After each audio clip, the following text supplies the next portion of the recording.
Welcome to TTTV. Barbara Haskell is taking us through her new exhibition. Okay, and we're gonna go. So I knew this was going to be opposite the biennial. So the idea of looking at what the mood of the 20th century is as opposed to the 21st century. And what I realized about the 20th century, everything was changing. There was this communication, transportation, science was turning things upside down, Freud, and America had this sense of just unlimited possibilities. The changes were really happening here. And the art reflected that. So, for example, the title is really cribbed in a way, or inspired by this quote by Bedwick Brooks, who said that America was living at the dawn of a new age of mankind. But he wasn't alone. So Walter Lippmann said that the world was never so young as it is today. We're bursting with new ideas, new hopes, new plans.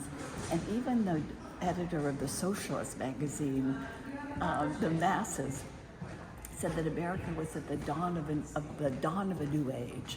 So the art was reflected that. To the developments that were happening in Europe and kind of channeled them into a new American modernism. And so the work is basically from the Whitney collection, but I had about a year to work on it. So we added 19% of the work is new to the collection through gifts or purchases.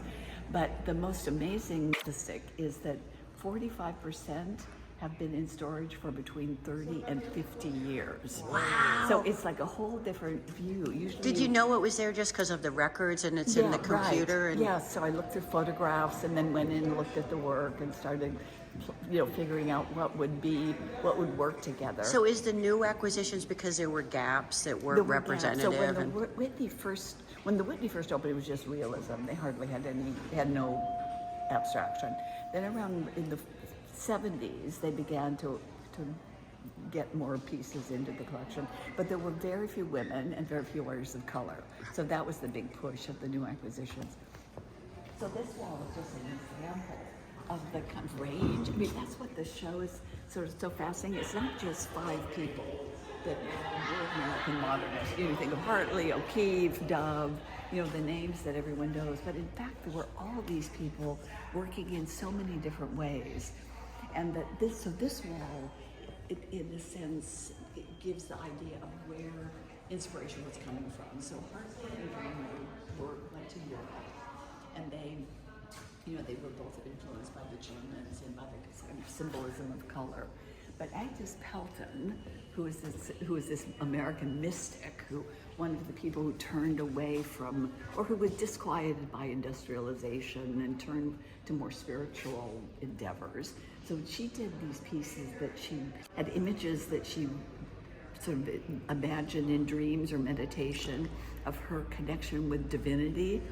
And so this is just a great kind of narrative piece where the swan is almost like a self-portrait through the river of the uncomfortable red river of life. And that so many different ways that Americans have created this sense of optimism and a very American notion about how to handle modernist forms. So Charles Shaw came from the Woolworth fortunes. He was known as a Park Avenue cubist because he began working with more abstract forms. But this is a work that he did when he first started out as a painter. He initially wrote for the New Yorker. He kind of did like talk of the town pieces on theater and cafe life of the upper class.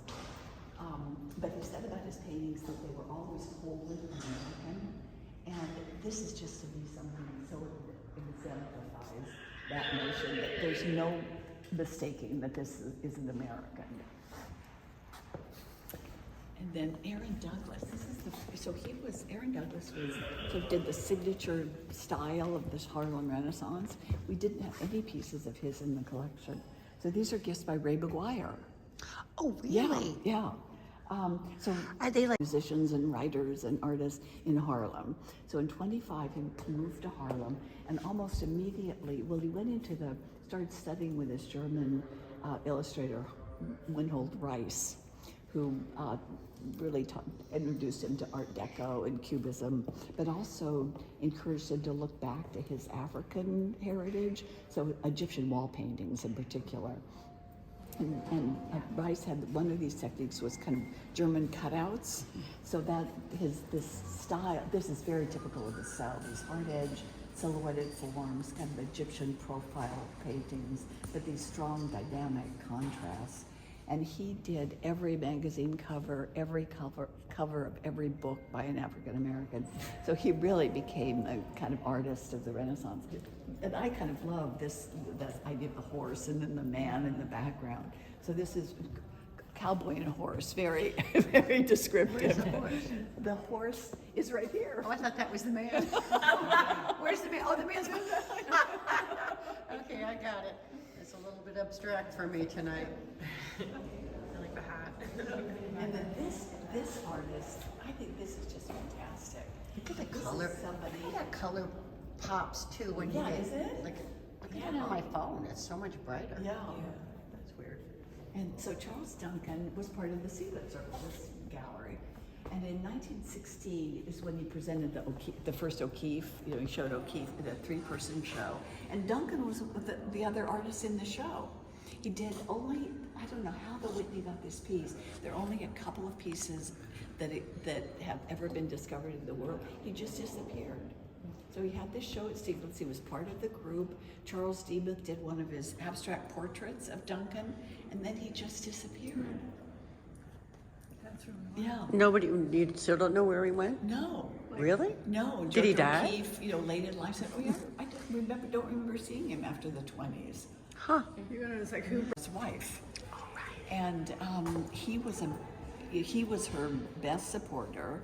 Stieglitz never really wanted to have another female artist in the gallery to compete with O'Keeffe, so never really supported her. But work like this is just fantastic. It's And if cool. she'd been supported, who knows what she might have done. It's wacky. Yeah. It's like a song. And then he died very young. He died in 1918, so probably from the influenza, my guess. Oh, right. Yeah. 1980, yeah. And Hartley, Oh, who we love. So this is from lights on. Yeah, look at that. It really, and this is New Mexico, but that same kind of there's something very emotional about his brushstroke. And I've come to think more and more that a lot of the work is about longing and trying to reach out and a kind of connection to things where he puts all his emotional connections and desires into objects.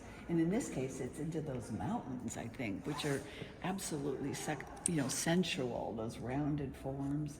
I think he's amazing. You've written a lot about him. Yeah, I really like his work. And William Zorak he's a great immigrant story. Some of these artists really are windows onto history. So Zorak is just interesting because he came as a 15-year-old from Lithuania as Zorak Gorfinkel. The family changed the name to Finkelstein for some reason. So he was Zorak Finkelstein, but which had the big infusion of Chinese and Japanese immigration at a time when America was totally anti-Asian. It's just hard to even. Oh, such a distant time ago. That it started so long ago. So he was Japanese. He came over, and he had this he came over as a sort of established artist, already very trained in sumi ink painting. But he had this notion of merging the East and the West, of merging the brushstroke of sumi Japanese painting with the color of Western art and the perspective. So something like this. But the interesting thing, this is not a watercolor, this is a woodcut. So he did a series of watercolors in woodblock Yosemite. Then his father died, he went back to Japan. And he did woodcuts, and a piece like this is almost like 200 pieces of blocks. So each one was a slightly different color to create this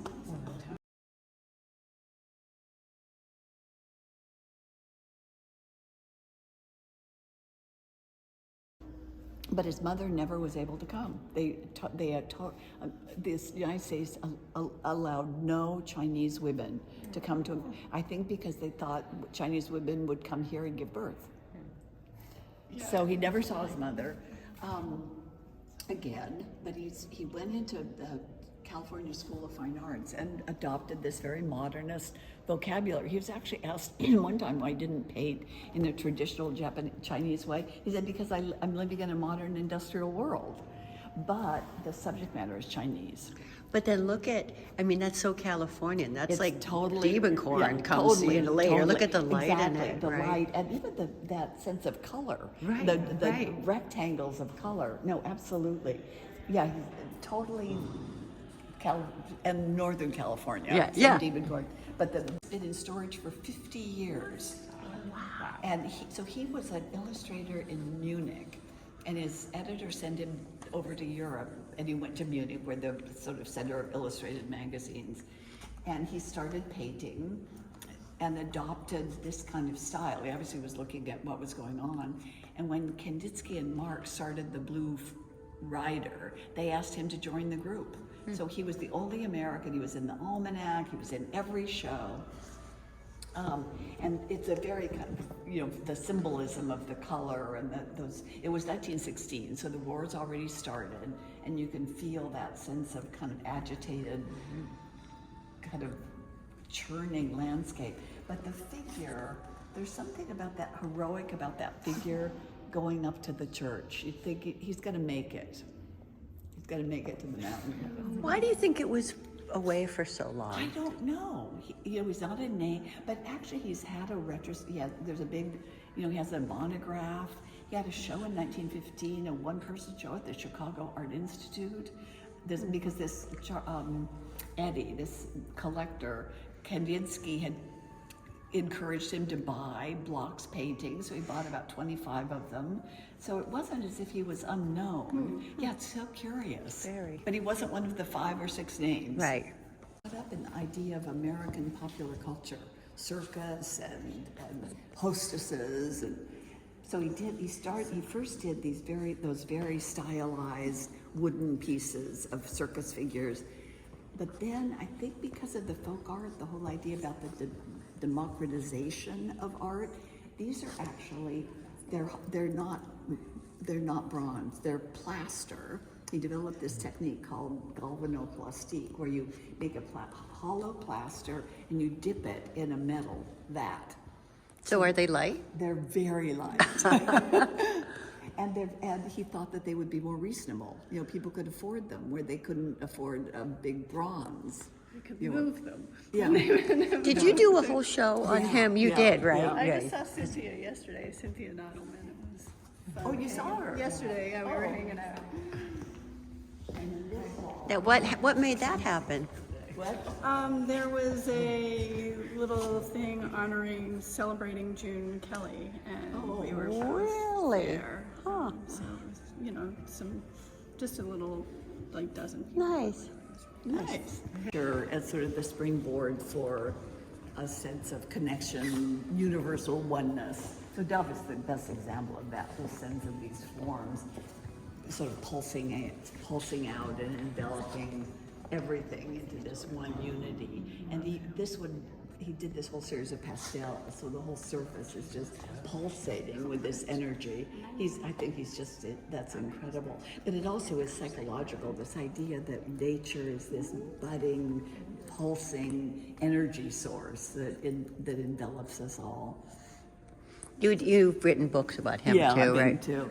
And then He's Charlie good. So Blumner, Yeah, right, exactly. he did these series of suns and moons right after his wife died, and he kind of reconciled himself to her death by writing in the journal that death and life were 2 sides of the same coin.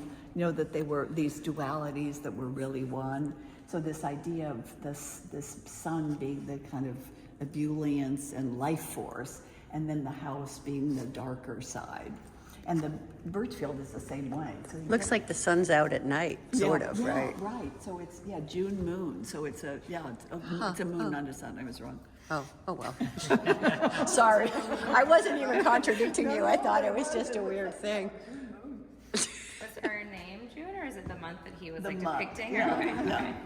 And then the Birchfield, he did a whole group, like 500 watercolors in this 1916 to 18 period, where he's reflecting back on childhood, which was a very unhappy time for him. His father died when he was 4, and the family was going to get dispersed. And he kept having all these childhood fears, went into nature, was a very shy kid, went into nature for solace, and was religious. But these early pieces have that kind of dichotomy between ebullience and fear. Doesn't look like you found a lot of solace in it. Didn't we go through the Birchfield show with Barb? We went with you. Yeah, so he did here. There's that sense of spiritual enlightenment. I'm scared And then the down forest, there. which is just really frightening. I feel like he captures so well like that bringing together of Of how the two awesome it is, opposite- the awe of nature, But and how glorious frightening it it is, can and be. how frightening Yeah, it no, is, and absolutely. It's just, and that by holding that synthesis of two seemingly contradictory moods in one picture is just incredible. He commissioned Sain to do a ceiling mural in his studio. So he painted under this Fauves kind of kaleidoscope. But I love this because it's an example, I think, of kind of American innocence in that he put everything. Nobody but an American would throw so many things. A rainbow, a sailboat. A volcano, a sailboat, nude women. But it kind of works. There's a sense of joy that it has. Who, was it? This is his futurist period where he's taking the dance sort of moment in Rosenkavalier. I mean, this figure is the only one that you really see depicted, but all of these figures that are kind of dancing, the kind of ballet moment in an opera. I love the color though. Color spectacular. It's spectacular.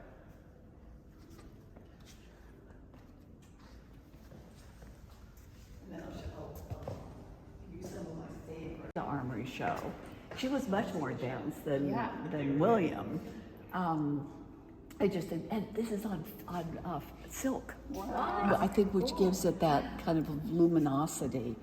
And then, sure enough, she had children, and she started doing tapestries rather than paintings because she could do them without having to, put so much intense energy over a long period of time. She could kind of do them when she had a moment. I just think that's great. And this is another new addition. So there was a whole group of Japanese artists in LA, in Little Tokyo, and with a thriving photo community because the immigrants would send the photographs of how successful they were or how pretending successful they were back home. Or they would use photographs as marriage vehicles to kind of cement marriages, arrange marriages. Stiglitz had this very legendary gallery. He was the one that, before the armory, was the only place where you could see what was happening in Europe. A way to liberate her unconscious, and that kind of personification of nature as female, and even the kind of mourning of the figures would have appealed to Stiglitz's idea about symbolism and synesthesia. But she was born in London. She spent a lot of time in London, went back and forth between London and New York. And she, like Agnes Pelton and a lot of these artists, she kind of turned against organized religion, and she joined something through William Butler Yeats called the Hermetic Order of the Golden Dawn. I love it. But then in 1909 there was a schism in the group, and one of the members thought that he had and the group was all involved in tarot cards and Kabbalah and kind of magic rituals, like all of these cult groups. But he had a vision of what the order of the tarot card should be. So he was going to make a new set of tarot cards, a revolutionary set because of the order. And he commissioned Pamela Coleman Smith to design them. And she totally transformed how tarot cards look. That before, that just the few of the cards had images, others they just had numbers. So she made images on all the tarot. And we found a vintage deck. Oh, a set? Oh, you're kidding. Wait. Oh. And I think they're just, as the child does, they're a lot like pre-Raphaelite work. Oh, God, this is exactly Isn't what they it? look like. Yeah. And so these cards are what is used now. Everyone who does tarot uses Pamela Coleman Smith's Not deck. that I know. Yeah, I just think they're fabulous. Have you been playing with magic? And then she also, around 1921, she stopped selling. Stieglitz didn't show her after 1909 because his interest sort of went to more Well, he mass- showed her 3 times, and then he times. didn't. So And what then he happened? Did he didn't. have a relationship with her and No, then that ditch her? was it. No, I think she didn't. She didn't have a relationship with him. Oh. Yeah, that was a bad move. I know. I saw that card in your office, and I was like, wait, that says E.E. Yeah. So Cummings. he considered painting and poetry his twin obsessions. He painted his entire life. So he painted during the day, he wrote poetry at night. And this is the culmination of a series he did called Noise and Sound. And you really feel it, the noise and the sound and the crazy kind of cacophony of urban America. One is the range of subjects, but this is just that kind of symbolism about nature and, the idea of the sounds. You can portray sounds and feelings and smells and the kind of luxuriant southern Italy that he was from. And the O'Keefe over there. Is just such a classic O'Keefe with that notion of nature being Those really are good surrogate. together. And then this woman who, this is one I borrowed from Philadelphia. She was also part of the Stieglitz circle for a very brief moment. Oopsie.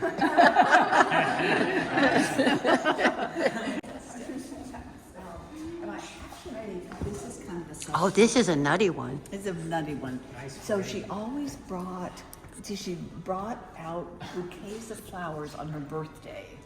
And I think this is a birthday painting, 1931. Then she says Florine, and it's almost as if that's a figure, even though there she is on the Chez Blanche. But that confectionery color and the kind of whimsy of it, it's again something you don't think anyone could pull off, and she does.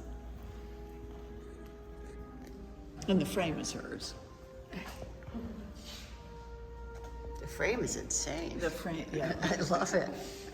War broke out and artists couldn't go to Europe. They went to places like Provincetown, and that's when Provincetown became an art community. So there was a group of female printmakers who were in Provincetown, 1916 and on, and they developed this technique called the woodblock, the white line woodblock print. Do you know about it? I do. Yeah. I know a woman who's from that area who Who does- specializes yeah. in that now. So Blanche Lozelle was probably the best of this whole group. And it was sort of stemmed out of arts and crafts, the idea of doing something handmade rather than mechanical printing. So they took a wood block, almost like the Obata, except that they did it one wood block. So they did a big incised line that incised the design, and then painted the raised areas one at a time, each with a different color. So they press the paper after one color, then lift it up, put another color down. Where the incision is where the white line is, but dividing those shapes. But in her case, this idea of these very flat planes with a little bit of recession and the color that looks like a woodcut. It looks like a watercolor. It's just, I love the just like a color. watercolor. It It's does, beautiful. yeah. I think it's just, there's something so airy. And he was an Impressionist painter. And when the Armory show happened, he started doing work like this at age 60. That's the part I like the most. These flat planes of kind of cubist, but no cubist would do really a color scheme like that. And then this symbolist horse. It's I think it's really just a fantastic piece. And he went on then to write books on color harmony. But the idea of that one show would trigger this transformation at age 60, which is incredible that he just, and it did something. And he was impressionist before, He was did an you? impressionist, so he worked with color, and he was a colorist, so Right. he knew about color, but then he did this very geometric kind of structure. Stuart Davis. Stuart Davis, We know another about one of Stuart yours. Davis, yeah. So this is his first kind of breakthrough into abstraction, where he looked at rubber gloves, an electric fan, and an egg beater for a year, and then eliminated them finally out down into these kind of elemental, flat If I plates of remember color. from that show, which was Yeah. such a great Yeah. show, wasn't there like a couple Yes, he did. together? Yes, exactly. He did 4 of them. That was Yeah, such an yeah. impressive Exactly. series. And then Patrick Henry Bruce, I really love too. Again, it's almost the same kind of still life. Objects from his studio that he's looking at from different perspectives and kind of an aerial view.